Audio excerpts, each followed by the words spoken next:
देश एकजुट कब होता है?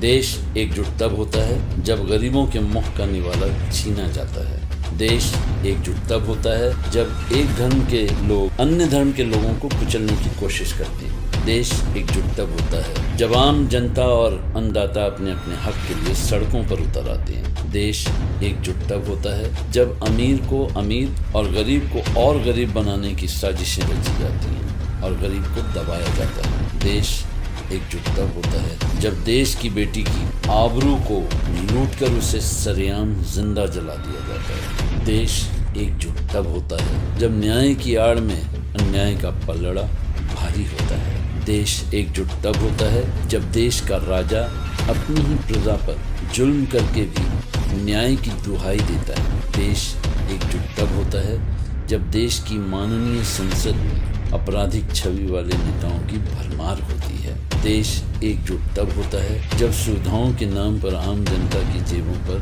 डाके डाले जाते हैं। देश एकजुट तब होता है जब गरीबों की मेहनत की कमाई से अमीरों के घर भरे जाते हैं। देश एकजुट तब होता है जब देश में हो रहे संघर्ष को विदेशों में सराहा जाता है।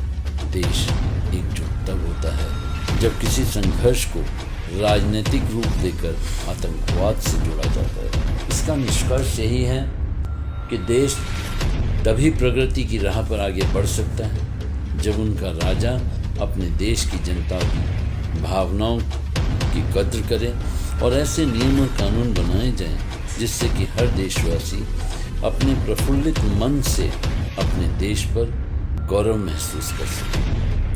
ना कि देश का राजा ऐसे नियम और कानूनों को लागू करे जिससे देश की जनता की भावनाओं को कुचला जा सके और देशवासी अपने देश की आबरू विदेशी ताकतों के हाथों में तार-तार होते देखते रह जाएं। आज के हालातों को मद्देनज़र रखते हुए अगर गौर करें तो आज देश के राजा को अपने देश की कोई परवाह नहीं है।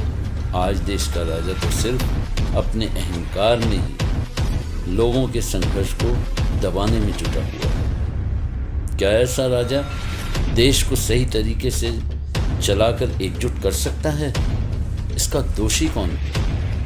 क्या वो हैं जो चंद सिक्कों के लिए बिक जाते हैं और अपनी अज्ञानता से ऐसे भेड़ियों के हाथ सत्ता की बागडोर सौंप देते हैं? ऐसे लोभी लोग दिन भर गरीबों का खून चूसकर अन्याय करके सभी धर्मों को आपस में लड़वाकर अपनी सत्ता की रोटियां सेकते हैं। आज जनता को अब होश में आने की जरूरत है ताकि आने वाले समय में सही सत्ताधारियों का चुनाव करके उन्हें देश का भविष्य सौंपा जा सके जिससे कि देश प्रगति की राह की ओर बढ़े और आम जनता भी राहत की सांस ले सके।